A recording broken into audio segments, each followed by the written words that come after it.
Welcome to Behind the Smoke Podcast, Barbecue War Stories. My name is Shawn Walchef with Cali Comfort Barbecue. We are in Spring Valley, recording above the butcher shop with my man Derek Marso from Valley Farm Market. What up? Dude, it's only 92 degrees today. Only 92? How exciting is that? How was it out in Canton? Canton was incredible, dude. Was it hot? It was not as hot as you would expect, given how hot San Diego's been. Bro, the last 3 or 4 weeks, I don't think it's gotten under 90 out here. That's. I mean, for us San Diegans, we're fucking melting. Yeah, for us, if it's not 75, like once it dips below 65, we complain that it's too cold, and then once it gets above 80, it's way too hot. I remember talking to my dad. 90 is like unacceptable. Yeah, I was talking to my dad when I first started. He's like, son, when it gets below 65, people don't barbecue, and if it gets over 85, people don't barbecue. It's like out here in San Diego, we're just really, really spoiled. So totally business spoiled. dips about 15% if it gets too hot. Don't tell that to our boy Olav over in Norway, because he barbecues in the freezing temperatures. Dude, we did it in Kansas. Russ Vanover, Jesse Techuan, shout out to you guys. We fucking rocked it. I would be in a tank top, board shorts, and snow boots with a beanie on, and I'd be smoking barbecue outside. That's crazy. Yeah, Canton was really cool. Pro Football Ultimate Fan Association, Alvarez, who we've had on the podcast, was out there. And myself, we were in the Hall of Fame parade in downtown Canton, which is the third largest parade in the United States, which is kind of a surreal experience. What's number one, Mother Goose? Rose Parade is number one, and then the Macy's Parade is number two. Yeah. So over 100,000 people, downtown Canton. All the Hall of Fame inductees were there, and then afterwards we did a huge fundraiser charity event for the J Babe Center, which is kind of like a YMCA place for underserved youth. So they came and they got all the Ultimate fans are all in costume. They have backpacks. They give them all kinds of school supplies. It's about 500 kids they get to take care of, and that's amazing. Really, really cool. Absolutely amazing. That's awesome. But we got 2 more weeks. 2 weeks. Until our turf and surf barbecue. How are you feeling about it? I'm feeling great. It's easy to get a little bit anxious and start to realize all the things that we haven't done yet, but we got a great team in place, best team we've ever had, and we're making moves, getting things going. I'm really interested to see how this format works out. We're this year, instead of doing tokens for whoever's listening, that's going to come out. We're going to do all you can eat, and you purchase one price. All you can eat seafood, smoked foods, desserts, and then you get 3 tasters of beer, which are like five tasters. 5 tasters, which are 5 or 6 ounces each, and then you can drink whatever you want after that. And so I'm excited to see how this works. If it's something that we're going to continue to do for the years to come. Well, it's really cool just having, the support of U.S. Foods and Big Green Egg and Santa Monica Seafood. I mean, we have some hot sauces and more of the sponsors that Next Gen Building Group that have been stepping up. Next Gen, of course, Josh, who's been on the podcast. We can't do the event without those sponsors, and they're stepping up, and they continue to impress me. Yeah, so. Even Yeti. I mean, Yeti. I just talked to Leanne. She sent me an email this morning. She's getting all the stuff shipped out for the prizes, the coolers, the bags, the hats, the cups. This year I asked for cups instead of those bottles, and they're going to send the 20-ounce cups. That's rad. Yeah. That's rad. We're real excited. Hopefully you guys can make it out there. Those of you that are competing in the contest, we can't wait to host you. If you're listening to this podcast, wherever you are in the world, we'd love to see you, whether it's this year or next year. These barbecue events are all about family and bringing people together and just having a good time. So no matter what capacity, if you're competing, if you want to volunteer, if you want to sponsor, if you want to get involved, if you want to come out and bring your kids to Del Mar in the summer, it's the perfect opportunity to do that. Yeah, and even if you're in San Diego, I had a gentleman named Lucas who's a listener of ours come out he does lighting for concerts, and came out and visited Valley Farm the other day. So even if you're a listener, you're in San Diego, don't hesitate to DM us, hit us up. Hopefully we can show you around, have lunch or something. It was pretty cool. Absolutely. Very cool. And one of the coolest things for us, this Behind the Smoke podcast, we get to interview people in different industries. For us, I've known Brad Engel, our guest here. Geez, man, it's got to have been...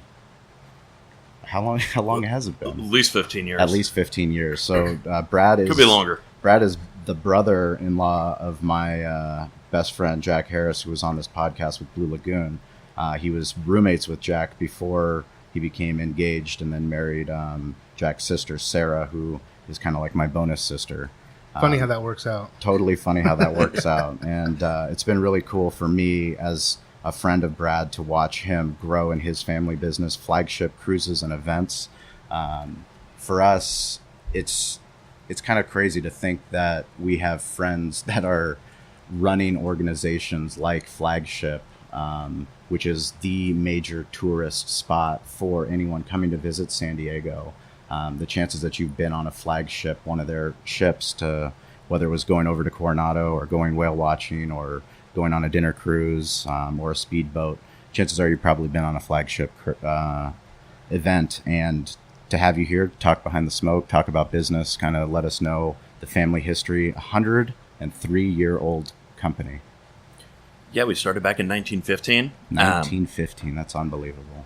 Yeah, there's been a total of 3 families that have owned it. We've owned it since the mid-'80s. And when we bought the company, it was the ferry business, of course. We were the original ferry operator. Transporting from San Diego to Coronado. Yeah. And then the ferry operation, when they built the bridge, the ferry operation had to cease. They put in... Fuckers. I know. They put in a requirement when it was built in 68 or 69 when it was done, that you couldn't operate a ferry within 3 miles. Well, as soon as that all got paid for in 86, we could reapply. So how many years did they pay off that bridge? They exceeded what they even owed and then had a pretty large slush fund afterwards. But yeah, we were out of the ferry business for about 18 years. But so you had to pivot as a company. Yeah, we were already in the harbor tour business. We were already in the ferry business. But our big push when we bought the company in the 80s was to move into the private charter business, the weddings, corporate charters, all of those types of things. So we expanded our fleet, and from the time we took over the company to now, we've essentially doubled it. We operate 11 boats now at this point. Wow. And not small boats. No, I mean, we have everything, water taxis that are 22 passenger, all the way up to multiple boats that are about 600 passenger. Wow. So we have kind of a little bit of everything.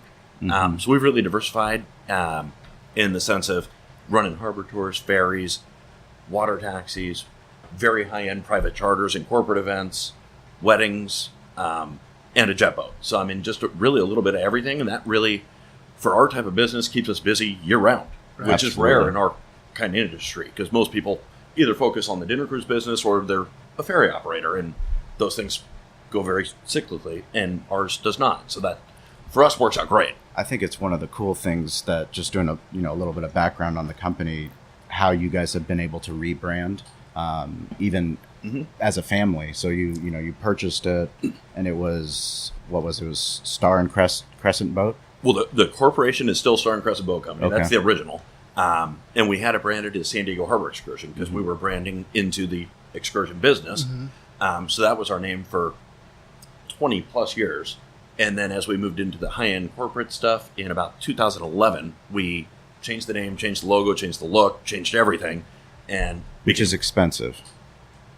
It was expensive and not exactly the easiest thing in the world. Sure. And we moved into being Flagship Cruises and Events. And so how does it work with you guys, like, slipping your boat? So I know, for me, I have a 35-foot Boston Whaler, and we slip ours over by the Bali High, pay a fee. With 11 boats, do you guys have like your own place that you guys, or do you have to lease it? How does that work for you guys? Yeah, we have our own facility. Okay. We built it back in 2011. We had one previous to that. I actually spearheaded that and ran that development. Good for you. And we spent about $3 million and built all new docks. We, of course, any property on the port or around San Diego Bay is port property. So we, as is every other tenant, hotel, or anybody else, is in a long-term lease with the port. Is it like a 50-year lease or it depends 20? It depends on what you do. For a marina or for our kind of operation, the longest you could get is about 30 years, which we got. We spent the full max, to do that. Hotels are 66, restaurants are 25. It just depends on what your use is. But that's how we... So the new restaurant the Brigantine is developing, where Anthony's used to be, that's going to be a 25-year, or is it depend on the group and the concept? It depends on the group, the concept, and how much they've spent. Yeah. They are kind of in a whole new league. There's not really a lot of restaurants that have spent, I think they're proposing $20 million or something to that effect. Right. So my guess is if the criteria could ever change, it would be on this development. But sure. I don't know what they're getting. Don't know if that's public information yet, but Yeah. I would imagine they're getting, around a third a year. But nobody gets anywhere near the hotels, which get 66 years. And obviously those guys are spending hundreds and hundreds of millions. Sure. How does that work when you're getting that built out? I mean, obviously you're not getting TI money, right? So that's all you. You guys have to do it yourselves, and you get grants.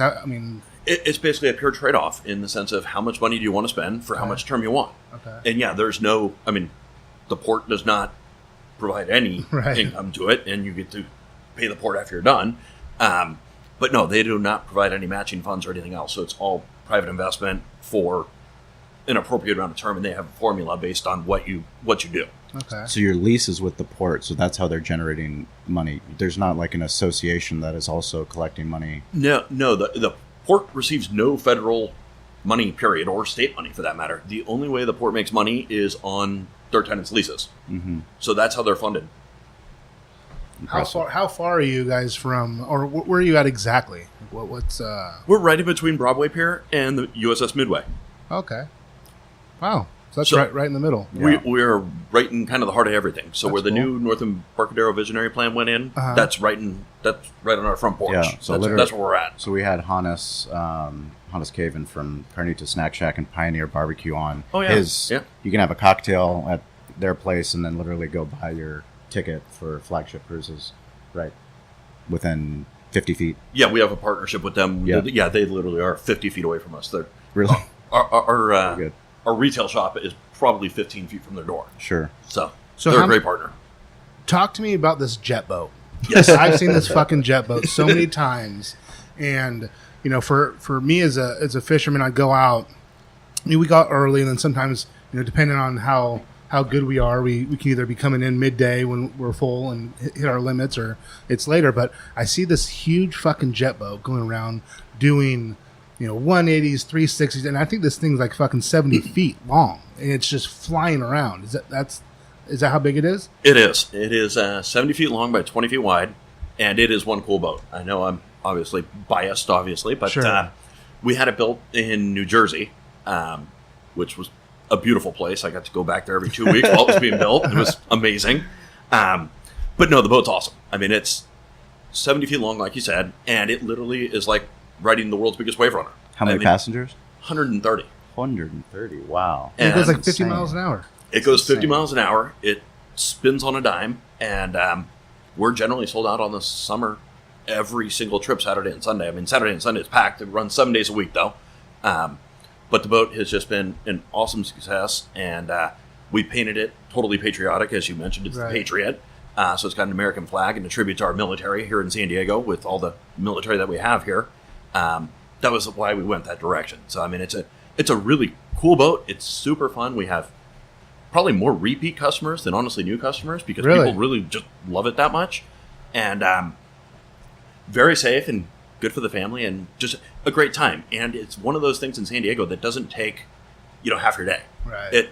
It's a 30, 35-minute trip. So we get a lot of people that go to the Midway. They go do that, or they go have lunch or go do something else, and then can just hop on the boat for 30, 35 minutes and be home shortly afterward. You're not dedicating an entire day or something to it. Sure. No, that's amazing. That's cool. So, talk to me about the horsepower on that thing, because I'm fascinated with this kind of stuff. So, is there multiple motor? Do you have a twin? And it's jet, right? Yeah, it's jet propelled, and it's 2 engines, and they're 1,400 a side. Wow. So it's 2,800 total. Wow. And to say it gets up and moves with 130 people on it, it moves. Yeah. How'd you get that out here? We trucked it, which I'm sure permits weren't fucking cheap for that, state to state.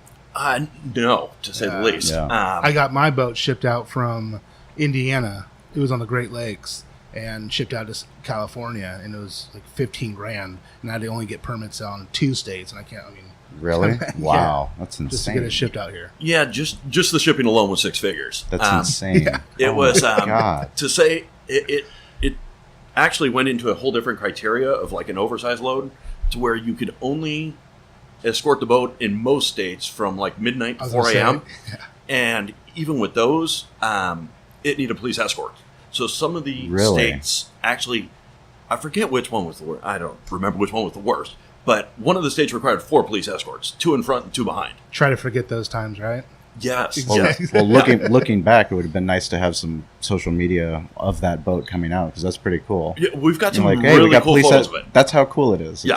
We needed police escorts to get this thing out here. Well, and because it was so tall on top of the trailer, because the boat's probably, roughly 20 feet tall. What's the insurance on that trip?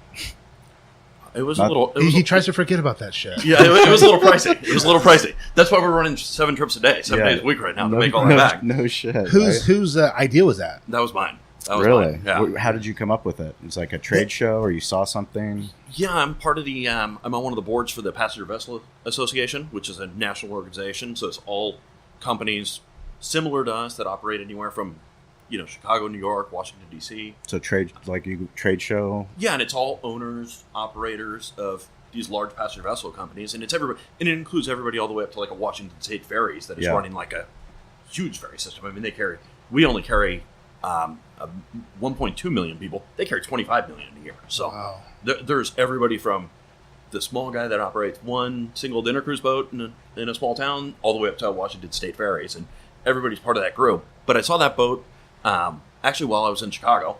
Chicago had a couple of them, but New York has a few. There's quite a few of them around the country. There's probably about 15 of them. And I said, well, if they can make it successful in New York or Chicago, where it's essentially frozen Yeah. Right. for a good portion of the year, how can we not do it in San Diego when we have beautiful weather 12 months out of the year? So that was really where the whole thing started, and we went from there. Yeah. And it's been, Super cool. yeah, even San Francisco, those guys have one up there, and they run a great operation as well. But even they're shut down 4 or 5 months a year just because the bay is too rough and it's just too cold, and we can essentially run year round. We of course go down to limiting our trips to just the weekends during the non-Memorial Day to Labor Day, but it runs year round for us. That's crazy. So Do you guys, do anything? So you do it 6 months out of the year, or you said? No, it just runs during the summer. Full year round, Full but year? it's 7 days a week, Memorial Day to Labor Day. Okay. And then the rest of the year it's just on the weekends. Oh wow! And 7 trips a day. 7 trips a day. Which Do you have to now, do like a special school to drive that thing? yeah, all our captains are 100 ton U.S. Coast Guard certified. Wow. Yeah, which requires a lot of time out on the ocean, and So you're saying I can't come down and borrow it? a little behind the smoke. Let's do a fishing trip. Come on, just let me borrow the jet boat. we'd have to do it after hours and don't tell anybody. Okay. Yeah, I'm after in. hours. I'm in. Do you want to hear a cool story? There's a reason. The reason why Jack met his wife, Jack, my best friend from Blue Lagoon, met his wife was because Jack was roommates with Brad back in the day. Uh-huh. And for some reason, I thought it was going to be a great idea after we got back from college to throw a yacht party and get all of our friends together. Mhm. So we're going to throw a yacht party, and then we're going to get a double-decker bus, and then we're going to go to a club. And I go to Brad, I'm like, so what can you do? Can you hook us up? He's like, well, I've got this yacht. It's the Quiet Heart. Yep. And the Quiet Heart, actually, tell us a little bit about that yacht. And That's a great boat. It was a private yacht. It's one of our smallest actual charter boats, not counting water taxis or anything, but for pure private charters. Holds 55 people, and we bought it actually from a private person. It's got 3 staterooms. It's got a full salon. It's got 2 levels, and it's a beautiful yacht. So yeah, Shawn was like, let's throw a party. And we threw a party, and that's where Jack met Whitney. Was that night? Yeah. Yeah. And at that time, that boat was actually certified for 78, which now it's only certified for 55. They've, of course, changed the rules slightly.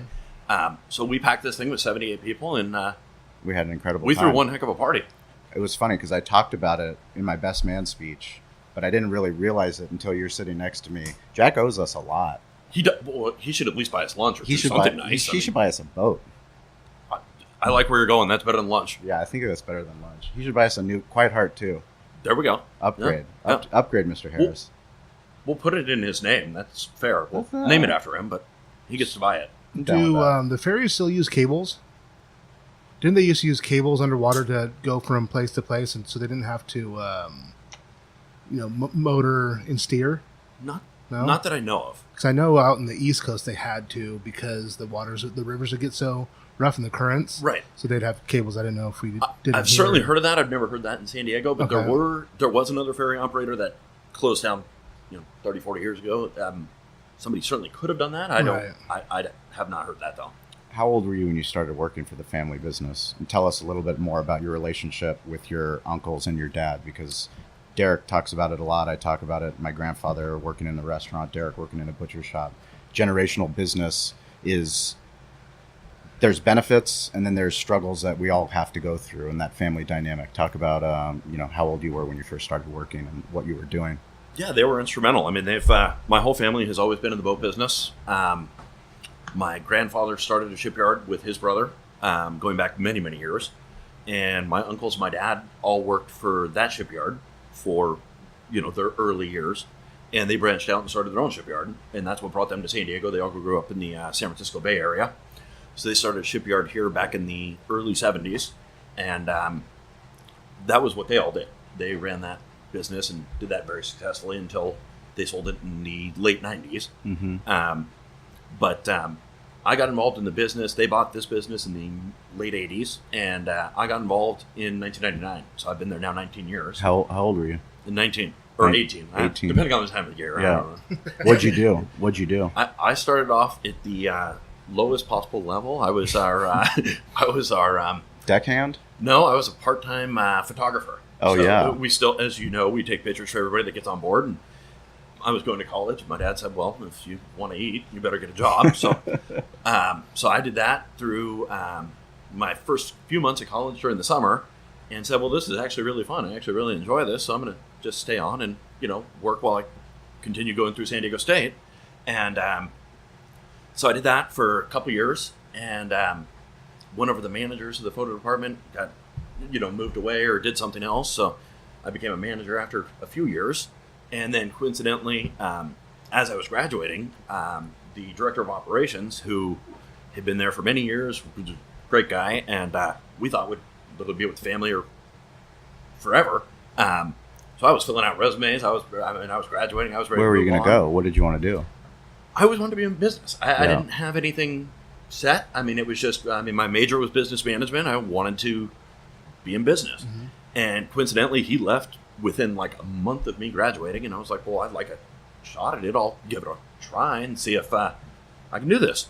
And sure enough, it worked out very well for me and everybody else. And I was the director of operations for about 10 years and then became vice president for about 4 years and then became the president in January of this year. Who have you learned the most from? And what do they teach you? I think I've learned the most from my family. In general, I mean, my uncles, my dad, I think I've learned the most from them. I mean, they are very successful business people, and they're hard workers. And at the end of the day, nothing comes easy. It really doesn't.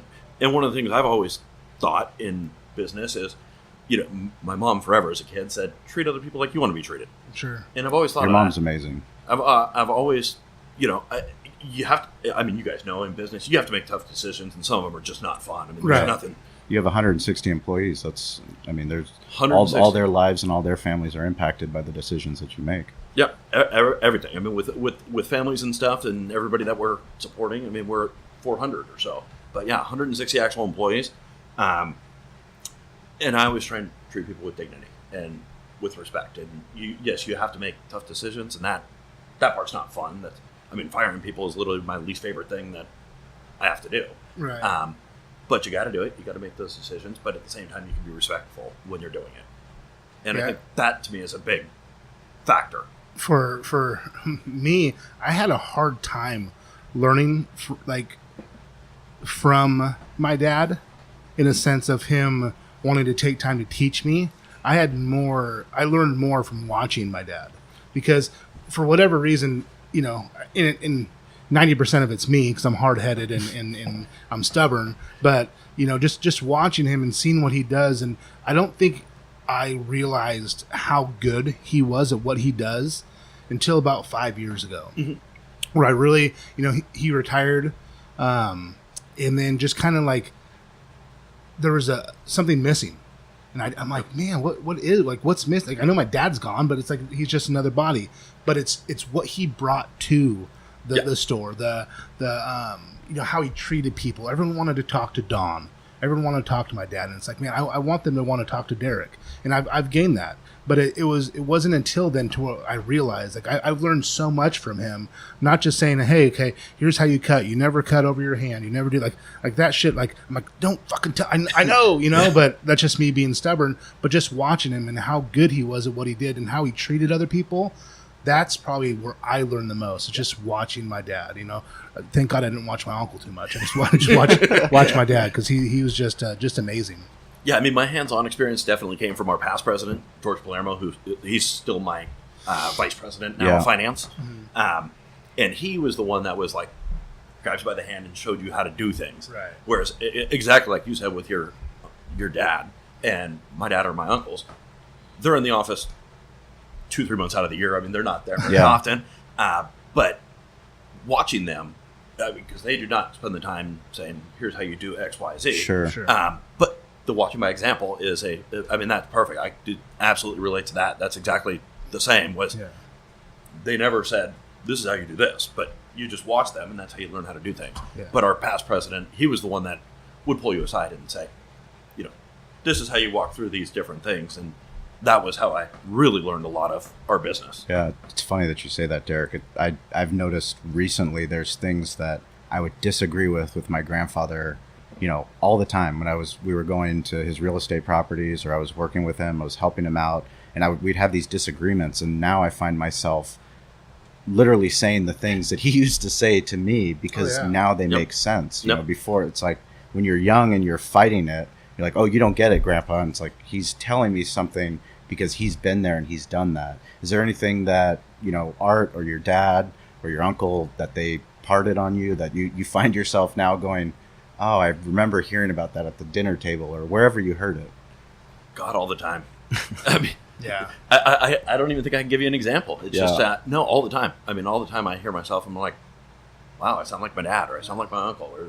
But at some point, it just kind of hits you where all the stuff they said really made sense, despite how much you may have disagreed with it when you were younger, which I certainly did. But yeah, no, it's amazing how much that stuff triggers through to where you're like, no, I've turned into my dad, or I've turned into my uncle. I'll never forget, Jack transferred schools to Boulder, where I was going, University of Colorado, and he told me, because he was in the summertime detailing Art's cars. That's right. Your uncle. Yes. And he would tell me how successful Art was, and, you know, how great of a businessman he was, and how he would talk to him, and he would go to Art and be like, oh, I'm having a really hard time in class, you know, class is really hard. And Art said, that's the fucking easiest thing you'll ever do in your life. If you want to be in business, that's real work. That's hard. Like, school, that's fucking easy. Yeah. And like, I'll never forget him saying that, or at least Jack passing on that story. And, you know, it's a matter of perspective. Yeah, no, he is great for those individual pieces of advice. Right. I mean, he is definitely not a soft, cuddly guy as far as that goes. I mean, he'll tell you exactly what it is and how it is, and that's how he moves forward, and that's how he does everything. I mean, he's a hard charger. I mean, I've never met somebody in my life in their, I think I don't want to age him, but I want to say early 70s, who has more energy than he does. I mean, I swear half the time he has more energy than I do. Yeah. But yeah, I mean, he is no BS, and he, you know, with everything we do in business and all of our businesses, if everybody is not performing at their absolute highest level and at their peak, they're not going to stay. Yeah. We definitely, you know, I find myself sounding like my dad a lot when just dealing with customers, the way I approach them.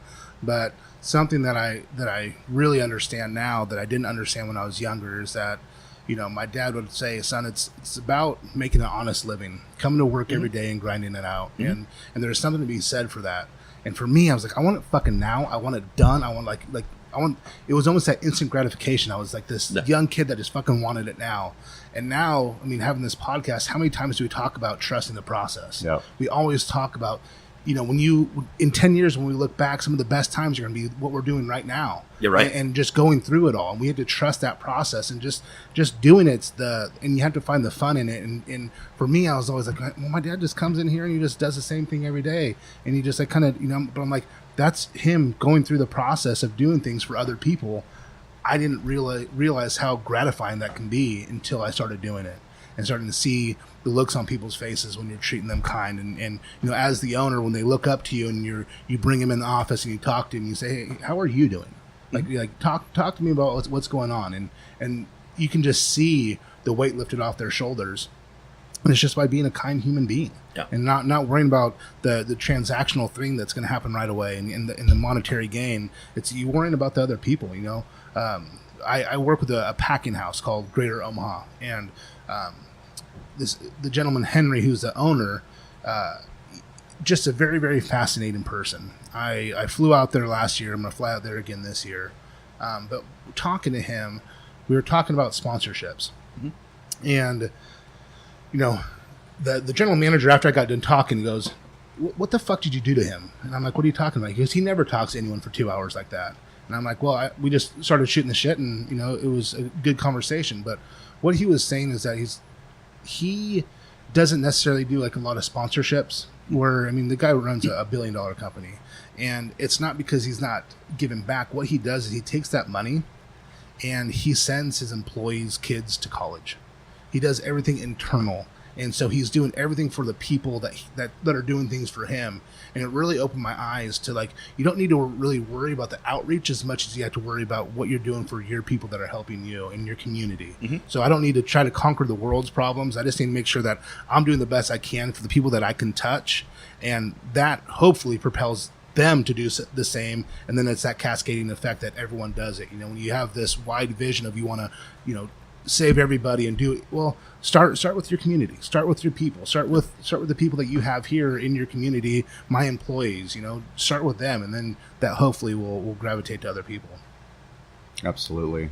What give us some of the war stories, some of the things that the seasickness. There's got to be people fucking throwing up everywhere, gotta right? Be sick, right? Yeah, whale watching, that happens from time to time. Whale watching. Oh my god, I was on a whale watching trip actually couple weeks ago with Ben Daniels, who I studied with in Spain, and he had a bachelor party, and for some reason he wanted to go whale watching. But yeah, little girl, she got very sick, and they had to bring the Coast Guard out. It was like a big ordeal.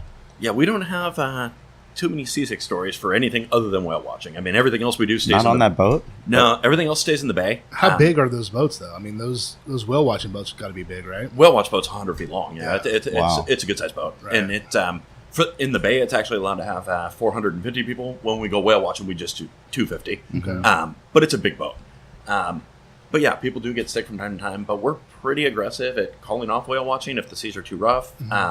So we really don't take people out when there's any chance of having an issue. But there are just people that are not used to being on boats, period, and they do get sick. But it's really only those. The harbor tours, ferries, of course, they really do not. Being in the bay, it's so safe and smooth that nobody seems to have much of an issue in there. Have you had to captain the boats?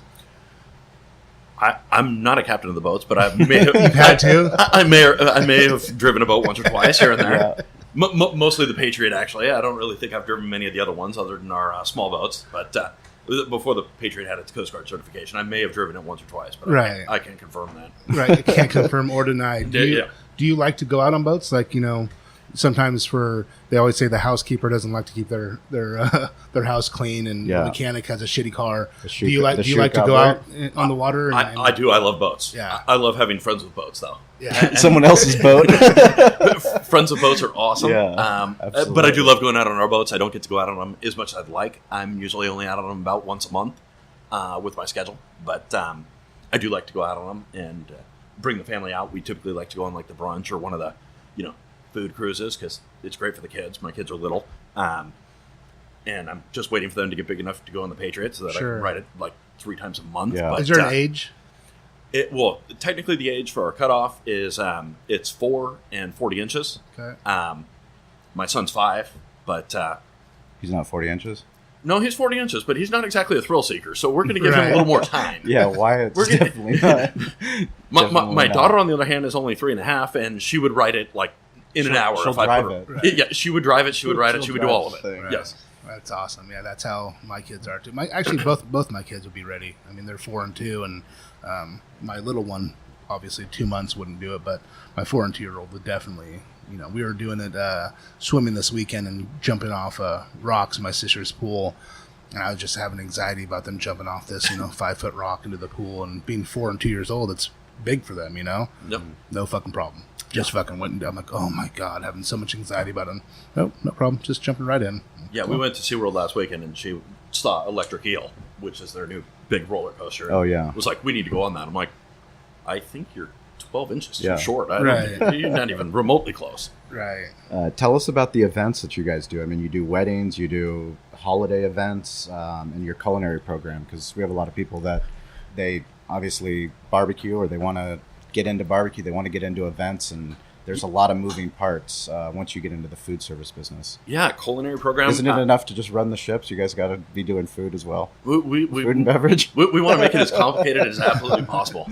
No, we've got an amazing team. Our culinary team, I've got a amazing executive chef, Brian Guest. He's been with us for 10 plus years. My food and beverage manager, Valerie Fritz, she's been with us over 10 years.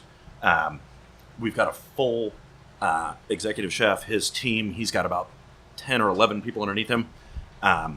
Valerie has a team of probably 25 with wait staff and bartenders and cruise directors. We prepare all our food fresh on board. I know I'm biased, of course, but our food is top notch. I mean, it's as good as any restaurant in town. Mm-hmm. And we're running some pretty cool events. Like one of my favorites that we came up with was is our Hops on the Harbor program. We do that every Friday night, and we partner with a local brewery. Cool. So every single month we switch to a different brewery, and every month we go out and do the tasting, pick 4 beers from them. Everybody gets a flight of beer when they get on board, and we custom make a menu every single month for the new brewery. That's cool. And we put that into place about 3.5 years ago. That one was my idea. Obviously, all the logistics and everything else I had nothing to do with, but the overall idea of running a Friday night beer cruise. Here's the idea. Now deal with it. Implement it. Make it happen. Were you in the room? Because it might have been just like that. Yes. But that has been wildly successful for us. I mean, Friday night was actually not that great of a night for us because a lot of our business comes from, at least for dinner cruises, comes from the convention center and conventions, what's going on in town. So a lot of nights, Tuesday, Wednesday, Thursday, when there's businesses in town, those are really good nights for us. And of course, Saturday night's a good night for us. So Friday was kind of a dead night for us. So we're like, let's just change it up and do a completely different program. And it's not as formal. It's, stations of food paired with the beers. So it's not a sit down, service. Yeah. You're up around the boat. We have one of the reps from the brewery come out. We do a raffle and a giveaway with That's cool. the brewery. Brewery gets up and talks for 5 or 10 minutes, and then they're available to just walk around the boat and talk to people and explain what the brewery does or why they like these beers. And it's been a huge hit. I mean, for even people that are not big beer fans, because of course we have a full bar and wine and everything else if you don't want beer. It's just been a big hit because the food's really good and it's really just a nice program. It's great. So do you guys just do San Diego Bay? Yeah, we're just in San Diego Bay. Are you guys, you guys doing any growth? Do you guys want any scalability? Are you guys happy where you're at right now? What's your guys', are you wanting to go to LA, want to go to Mission Bay? Is there anything like that in the works? We've looked. We haven't obviously expanded at this point, but we've looked. We've looked in other ports. So there is growth if you... If we find the right place, the Sure. right deal and the right thing, of course, we would absolutely expand. But Have you guys ever gone down to Mexico? No, we have not. Just going, didn't they put a big old cruise Disney. Was it Disney? pier in Rosarito? I think they did. Rosarito or Ensenada, one of the two, has Yeah. a huge one, but that's a full cruise ship operation. That's bigger than we are. But it doesn't take that long to get down there, right? Couldn't you go down there go in the morning, cruise down there and then have them hop off and for an hour or two, then come back? I don't fuck if I know. It's about 100 miles. So I mean, on a normal boat, in a car that's not far, but on a boat that's about an 8-hour drive. I mean, that would be a long way. Okay. Yeah, that's not feasible. Now, we shoot out to the Coronado Islands all the time to go fishing, which is like 24 miles. And we get there pretty quick, but... And fishing boats in general are just faster. I mean, our boats, for the majority, they cruise around the bay. They're harbor tour boats, so they're 10-knot boats. Okay. Your fishing boats are probably 16, 18 knots, so they're quite a bit faster, and especially over a long distance.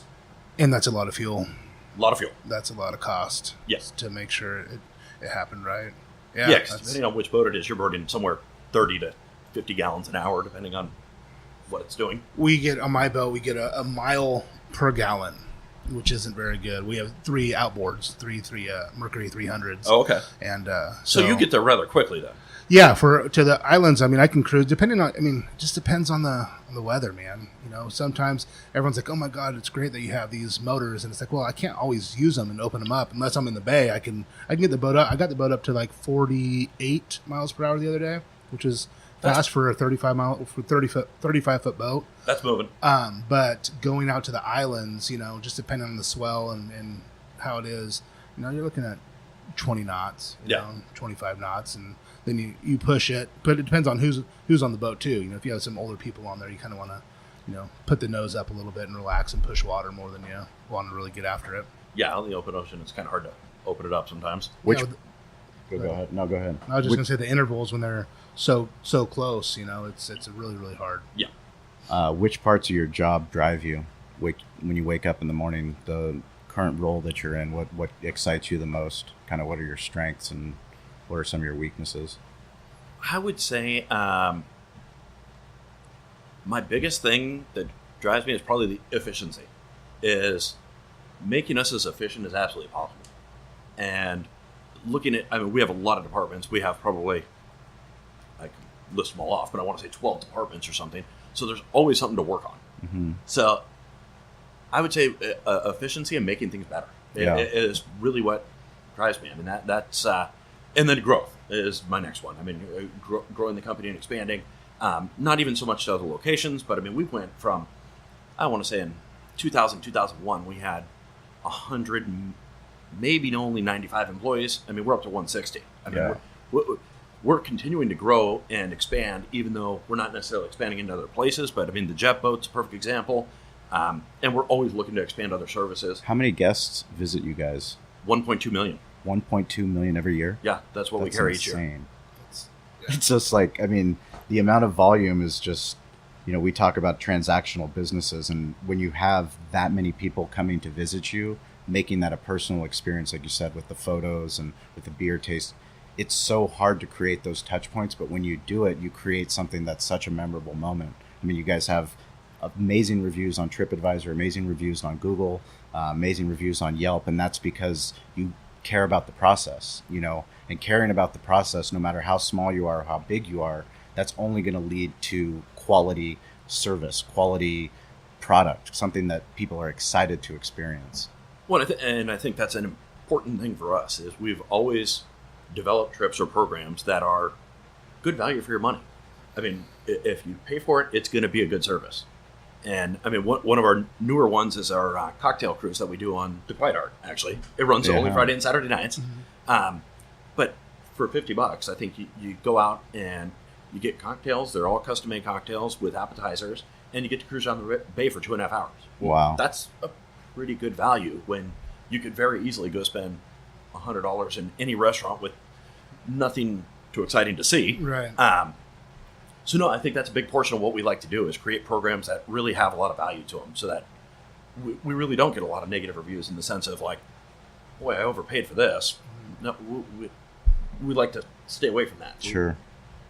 Value. The Parade of Lights. Do you guys do anything with the Parade of Lights? We do. We have a spectator cruise that goes out that is not a dinner cruise program, but it's just basically to see the Parade of Lights. Sure. And then we also have our dinner cruise. Right. And we change the times for that so that it coincides with the Parade of Lights. And both of them are awesome. I mean, they're a lot of fun. The Parade of Lights has really, in the last few years, really gotten bigger, and is really a great time out on the bay. Really it's cool really for nice. the fucking kids, man. Yeah. You know, the kids love it. My kids love it. They just, you know, I'll tell you what sucks is being in Point Loma and having to leave after that and the fucking traffic. But if you can sit on your boat for a while and let the riffraff go away, it's really, really exciting for people that don't know. It's just a bunch of boats that go around and they have Christmas lights and different lights, and some people are out there dancing and doing different things. It's really, really cool. And so if you're in San Diego, you hear about the Parade of Lights, I would recommend going there if you have kids. And I mean, even if you don't, just go have a beer and watch. It's a cool spectator thing. And the spectator cruise is really cool too, because that one, in addition to just seeing the parade, they talk about all the different buildings downtown, how they're lit up, and the different shapes they are, and everything else. So they do a lot of the history, and they go down by the Dell, and they talk about a lot of the different venues downtown, in addition to the parade. So it's not, even though you're just there to do the parade per se, there's a lot more to it than that. You can probably see the fucking Parade of Lights from your house, huh, Shawn? I do. I watch you in the traffic. Yeah. I watch the Parade of Lights and the Big Bay Boom that Fox 5 puts on. My dad has a house in Point Loma, and I remember he was like, "Son, you got to come out here, check it out." It was a 7,000 square foot house, 3 stories, and on the top story was just a flat balcony and 360-degree view up on top. It was just absolutely gorgeous. We watched fireworks on the 4th of July. Absolutely amazing.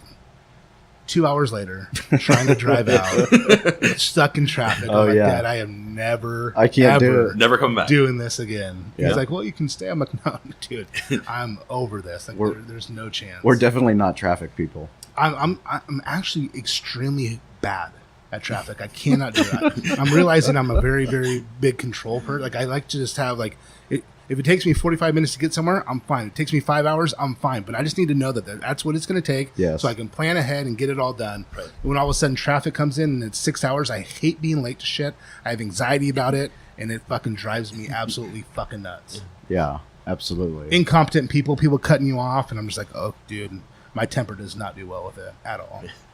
Yeah, I definitely don't like getting late to anything, and if traffic's going to make me late, it's not cool. Right. I'm usually the one tailgating before whatever appointment I have, because I'd rather get there an hour early and review something as opposed to drive through traffic and barely make it on time, sweating and getting into a meeting. Mm-hmm. So tell us, what's the plan for the rest of the year? Anything cool coming up?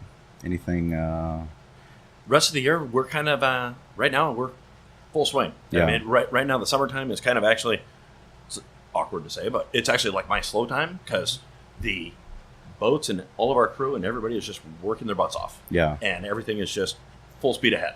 Yeah. So as far as any, because I oversee all of our special projects and anything else that we're doing that's out of the norm, or, boats going to the yard or big, repowers or those kinds of things, we don't do any of that during the summer. So summer for me is actually kind of an easier time. Yeah. But no, I mean, we don't have anything real unique on the horizon. We repowered our oldest ferry boat. Actually, it's a 1939 wood boat. It's the oldest operating ferry boat in the entire country. We repowered that this year. So that was kind of a huge project, actually, the first part of the year.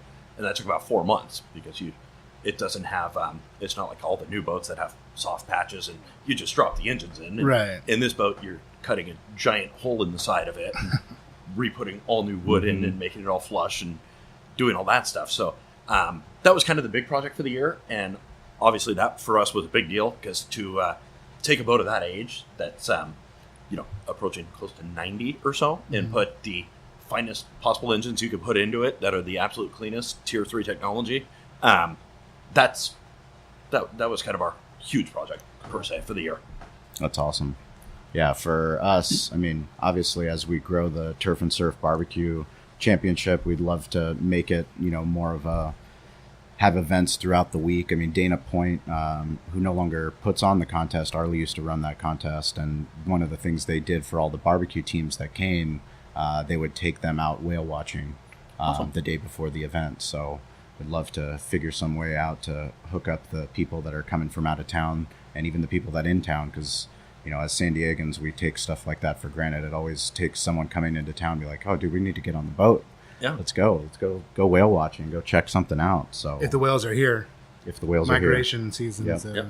always crazy. We try to go out to Hawaii when the humpbacks are out there, and it's pretty cool. Yeah. Pretty cool. We do have our social shout out this week. It's going to @JTFisher63.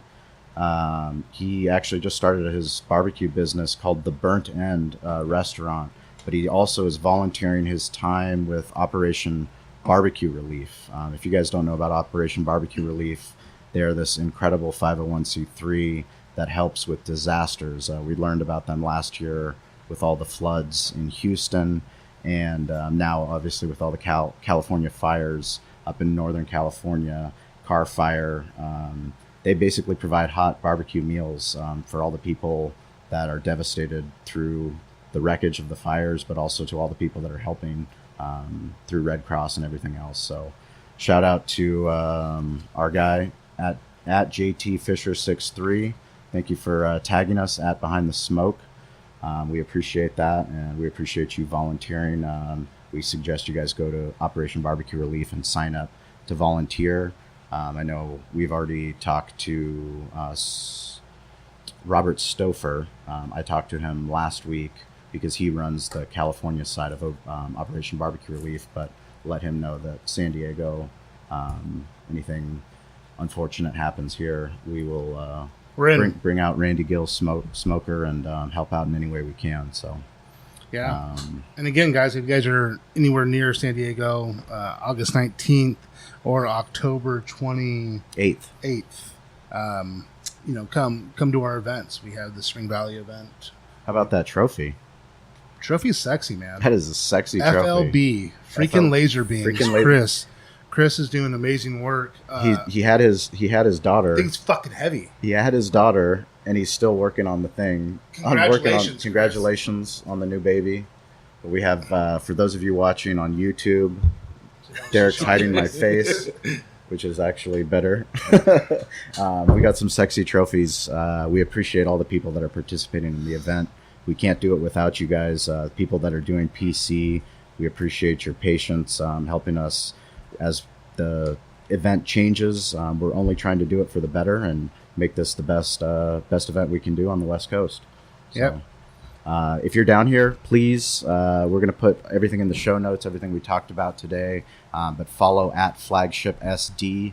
Get on those boats, take some selfies, tag yourself in those photos, and thank you, Brad, for taking the time. I know I tried to get you on Comic-Con week, and you're like, that ain't happening. So we're a little busy that week. We appreciate you with all your responsibilities coming to spend some time with us above the butcher shop. No, I appreciate you guys having me. Hey guys, this is Shawn and Derek, and we just really want to thank you for listening to the podcast. It means the world to us. We'd like you to go check out behindthesmokemedia.com. That's our website where we have barbecue resources for you to help build your barbecue business. We also have events listed, so anything that's happening in the West Coast barbecue movement, anything that's going on, we want you to go check that out so you can learn more and get involved. We also have show notes from all the episodes, so anything we talked about in the episodes, you can find detailed show notes there. Plus, you can just get in touch with us. It's important that we're here as a resource for you, so please reach out. Let us know how Derek and I can help you with your barbecue journey. Get involved, stay curious, and follow us on social at Barbecue War Stories. We'll talk to you soon.